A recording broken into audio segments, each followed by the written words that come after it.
belajar pada jalan hidup Yesus. Devoti jalan salib Tuhan kita Yesus Kristus ini semoga meneguhkan kita dan sekaligus memperbaharui kita supaya semakin dekat dengan Yesus, sang jalan kebenaran kehidupan kita, yang telah datang memulihkan kehidupan kita melalui sengsara dan wafatnya di salib untuk menebus kita. Dan dalam kebangkitannya, kita semua diangkat menjadi anak-anak Allah. Demikianlah ramalan Nabi Yesaya terpenuhi. Dia tertikam oleh karena pemberontakan kita. Dia diremukkan oleh karena kejahatan kita. Dan oleh bilur-bilurnya kita menjadi sembuh.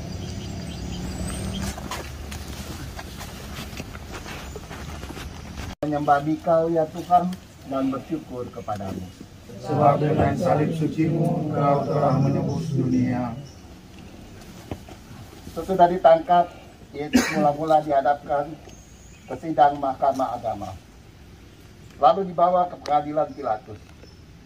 Pilatus bertanya kepada orang-orang Yahudi, "Apakah tuduhanmu terhadap orang ini?" Mereka menjawab dengan mengajukan saksi-saksi dusta. Kemudian Pilatus masuk ke dalam gedung pengadilan dan memanggil Yesus untuk ditanyai tentang tuduhan mereka. Tetapi Pilatus tidak menemukan kesalahan apapun seperti yang dituduhkan mereka pada Yesus. Maka Pilatus berusaha melepaskan Yesus. Namun oleh desakan para tua-tua, ahli-ahli Taurat dan seluruh rakyat, Pilatus menjatuhkan hukuman mati. Ia menyerahkan Yesus kepada orang Yahudi untuk disalibkan. Salib bagi orang-orang yang akan binasa memang merupakan kebodohan. Tetapi bagi kita yang diselamatkan, salib adalah kekuatan Allah. Ya Bapa, seperti orang-orang Yahudi, kami pun telah menuduh pembeli Bapa. Bantulah kami menjadi teman kerjamu, melanjutkan karya penciptaanmu dalam dunia ini. Kami telah belajar dari pandemi COVID-19 ini, betapa mahalnya oksigen yang kami hirup setiap saat secara gratis. Betapa pentingnya paru-paru yang kami terima secara gratis. Dan betapa mulianya kebersamaan dan hidup solider sebagai putra-putrimu. Bantulah kami untuk selalu menghargai dan mensyukuri demi Kristus pengantara kami. Amin. Penantian kedua, Yesus memanggul salib. Kami menyembah Dikau ya Tuhan dan bersyukur kepadamu. Sebab dengan salib sucimu Engkau telah menebus dunia. Yesus tidak bersalah, namun dijatuhi hukuman mati. Setelah diolok-olok, diludahi, dimahkotai duri, dan disesat, Yesus dibawa keluar dari balai pengadilan untuk disalibkan. Sambil memikul salibnya, Yesus pergi ke tempat yang bernama tempat tengkorak, dalam bahasa Ibrani, Golgota. Dengan memanggul salibnya, Yesus telah mengajar kita, setiap orang yang mau mengikut aku, ia harus menyangkal dirinya, memikul salibnya setiap hari, dan mengikuti aku. Kau telah menciptakan dunia yang baik adanya untuk kami diami. Namun seringkali kami merusak wajah dunia yang indah ini dengan tindakan yang tak bertanggung jawab, menghancurkan hutan, membuang sampah sembarangan, merusak kawasan hijau demi keuntungan ekonomi.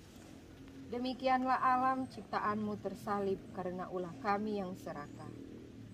Ubahlah kami ya Tuhan, agar kami memiliki hati berbelas kasih pada alam dan mampu bersahabat dengan alam ciptaanmu.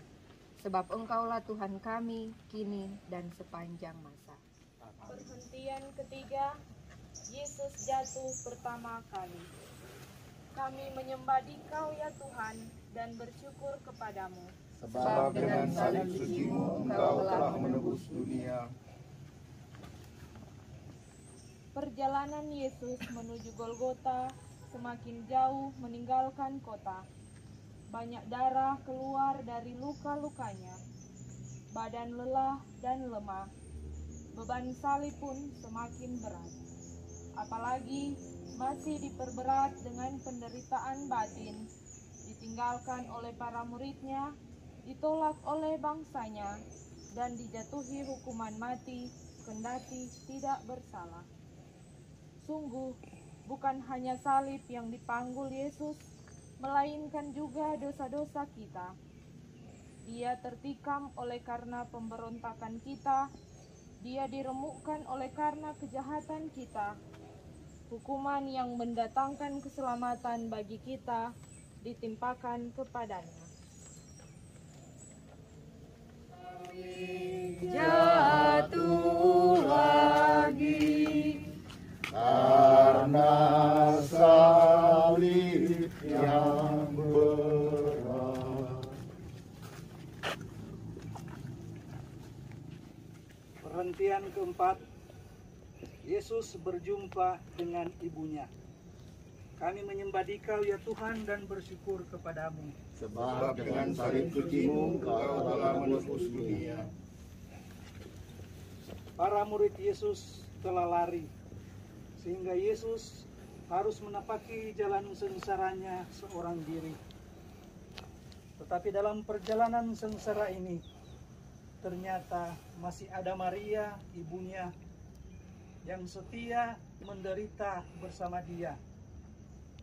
Ibu Yesus ternyata bukan hanya Maria. Yesus sendiri menegaskan, siapapun yang melakukan kehendak Bapakku di surga, dialah saudaraku laki-laki, dialah saudaraku perempuan, dialah ibuku.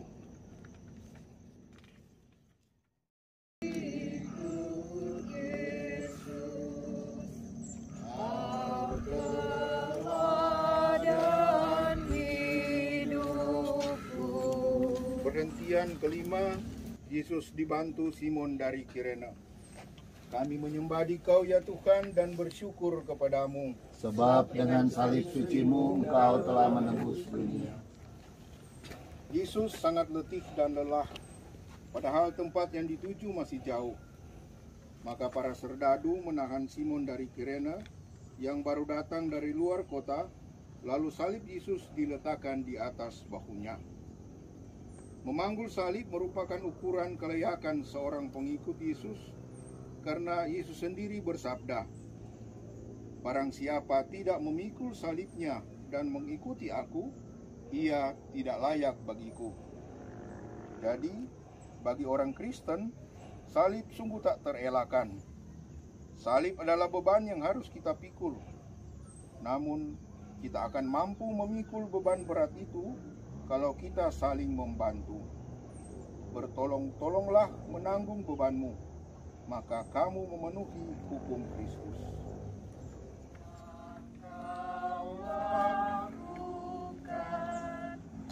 Bagi para penderita,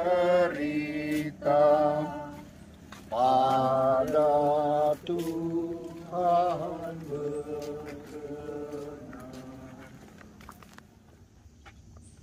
Perhentian keenam, wajah Yesus diusap oleh Veronika.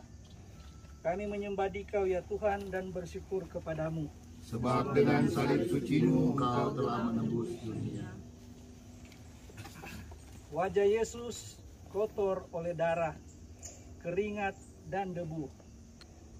Semarak dan ketampanan wajahnya sirna.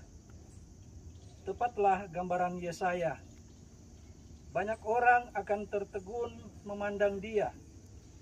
Begitu buruk rupanya, tidak seperti manusia lagi. Dan tampaknya tidak seperti anak manusia lagi. Ia tidak tampan dan semaraknya pun tidak ada.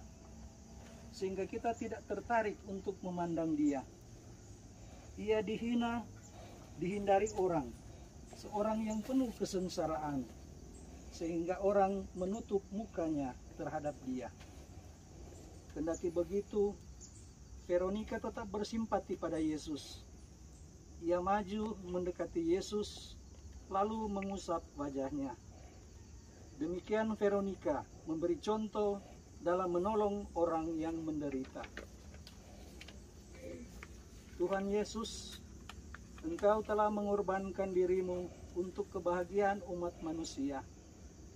Mampukan kami untuk menyadari bahwa semua makhluk adalah saudara kami, sehingga kami memperlakukan semuanya sebagai sesama saudara.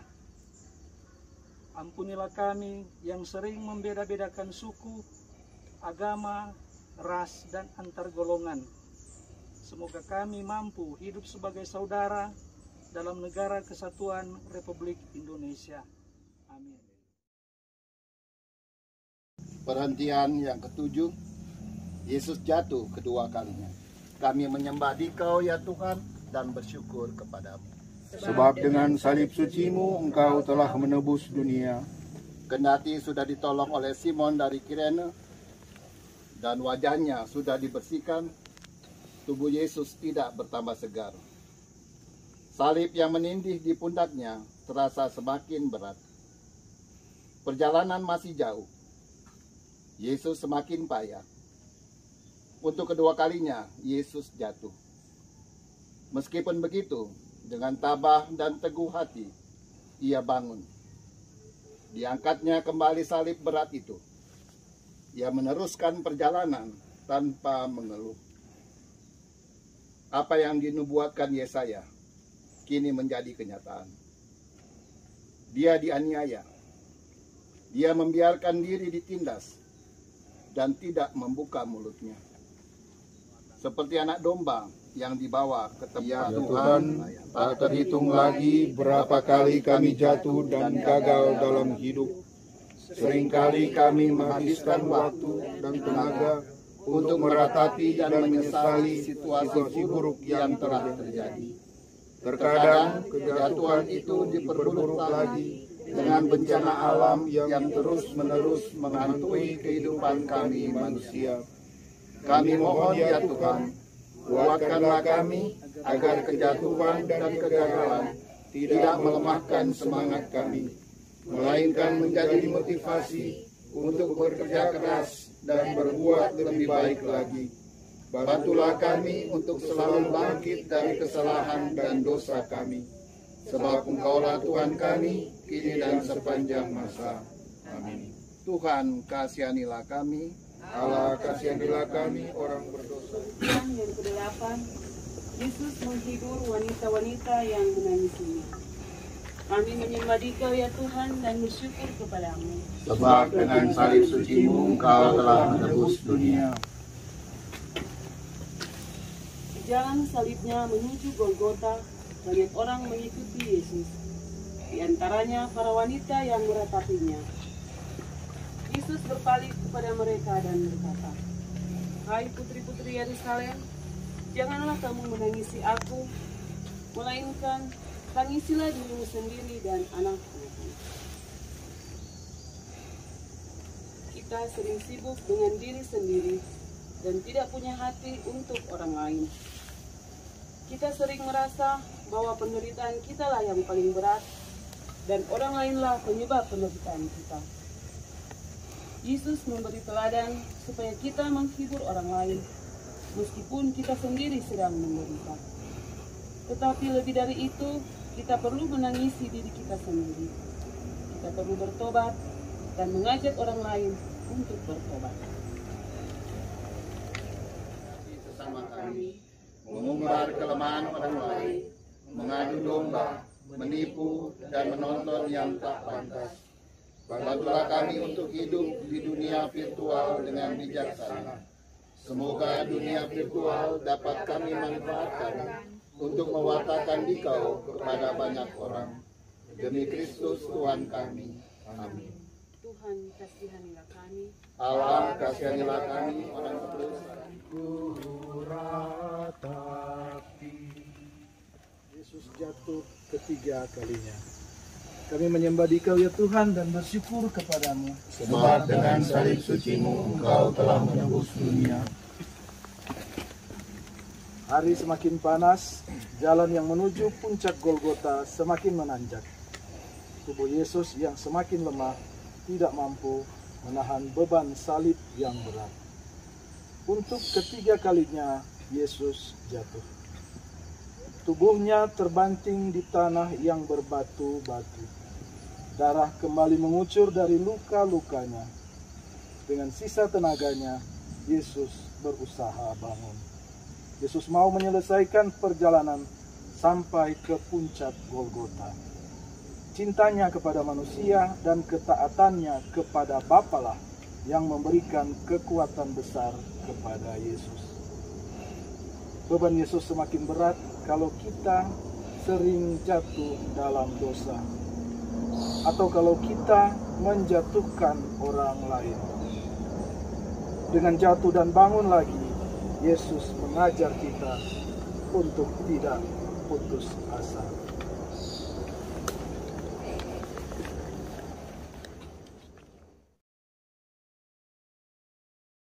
Perhentian ke-10, pakaian Yesus ditanggalkan.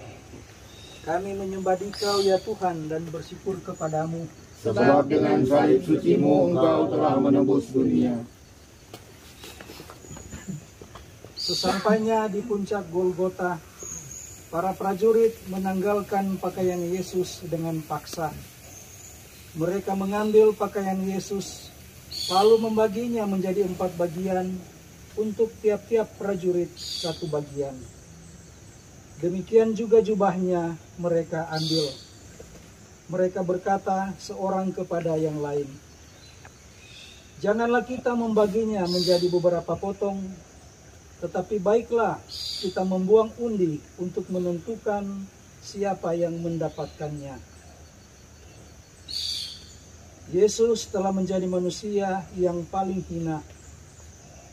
Bagaimanakah sikap kita terhadap alam di sekitar dan terhadap sesama? Bukankah kalau kita mempermalukan sesama dan merusak lingkungan, berarti kita menelanjangi Yesus juga? Sebab segala sesuatu yang kamu lakukan untuk salah seorang yang paling hina ini, kamu melakukannya untuk aku. Kau bertahan di tengah sengsara dan derita, karena mengarahkan kami pada kemuliaan anak-anak Allah. Semoga kami juga mampu memulihkan martabat sesama dan alam sekitar melalui gerakan komunitas yang tangguh bencana, komunitas yang terbuka. Berikan harkatku.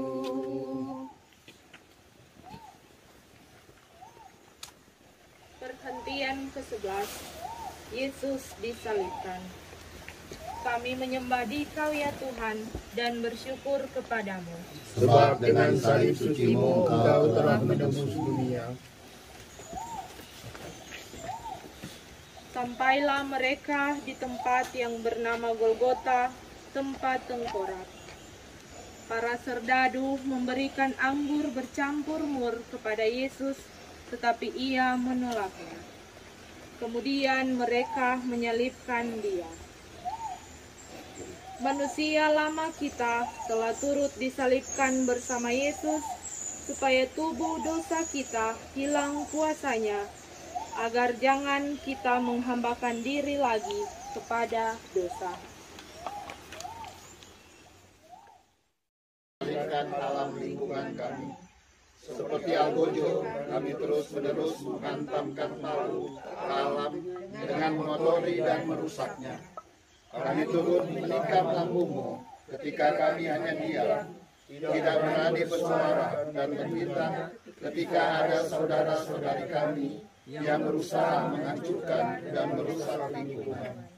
Oh Yesus, bantulah kami untuk menjadikan alam sebagai sahabat dengan menghormati dan merawatnya.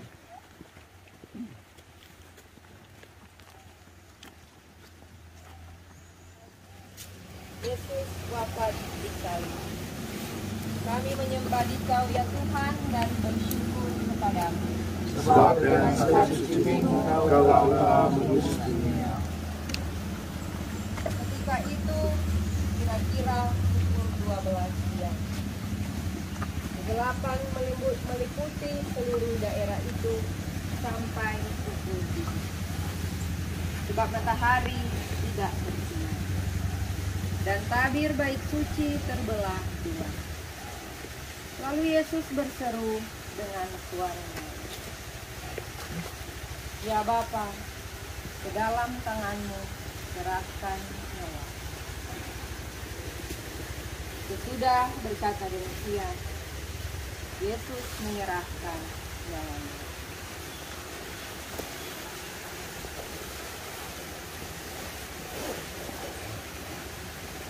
Kita berdoa. Tuhan Yesus, wafatmu disalib karena dosa-dosa kami.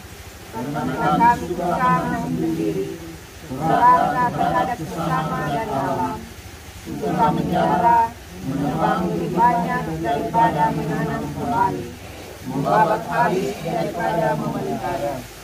Ya Yesus, kamilah yang membuat Engkau sengsara, Bapa dan Bapa. Setiap kali kami melakukan kejahatan terhadap sesama dan alam, bantulah kami untuk ingat akan beritamu mulai tahun yang lalu. Tetapi mendengar itu, bantulah kami untuk bertobat, supaya kami tidak terus-menerus jatuh dalam dosa yang sama. Mampukanlah kami membangun budaya kehidupan, menghargai dan memelihara kebersamaan.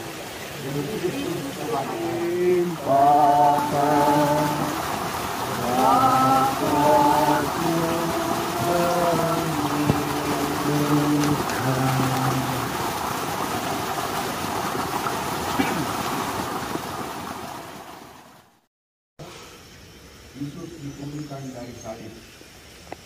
Kami menyembah Engkau ya Tuhan dan bersyukur kepadamu. Sebab dengan salib suci-Mu Engkau telah menebus dunia. Di dekat salib itu Dia mengangkat bergembira melihat tiap orang beriman. Ketika itu kita kasihanilah kami yang berada. Allah kasihanilah kami.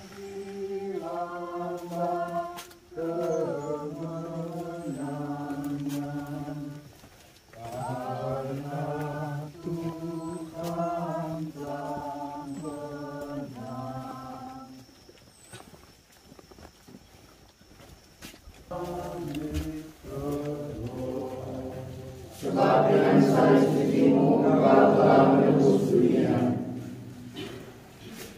Para murid mengambil jenazah Yesus dan mengapaninya dengan kain lenan dan membulatinya dengan rempah-rempah menurut adat orang Yahudi bila menguburkan mayat. Dekat tempat Yesus disalibkan ada sebuah kubur baru yang belum pernah dipakai. Maka mereka memalingkan jenazah Yesus di situ. Kita semua yang telah dibaptis dalam Kristus telah dibaptis dalam kematiannya. Oleh pembaptisan kita telah dikuburkan bersama-sama Dia, supaya kita juga dibangkitkan dalam Dia untuk hidup yang baru. Tuhan Yesus, Engkau telah wafat, dimakamkan, namun bangkit dengan jaya. Kebangkitan-Mu mendatangkan harapan akan hidup baru bagi kami manusia yang berhadapan dengan budaya kematian, supaya kami dapat hidup sebagai saudara satu sama lain, saling terbuka dan menentukan, mampu bergandengan tangan untuk mengusahakan bumi yang sehat dan manusia yang sejahtera. Semoga kami mampu menciptakan ruang kehidupan yang berkualitas bagi sesama. Tuhan, kasihanilah kami. Allah, kasihanilah kami orang berdosa ini. Saudara-saudari terkasih, posisi jalan salib kita sudah selesai. Syukur kepada Allah.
untuk devosi dalam kali kita dengan kita berdevosi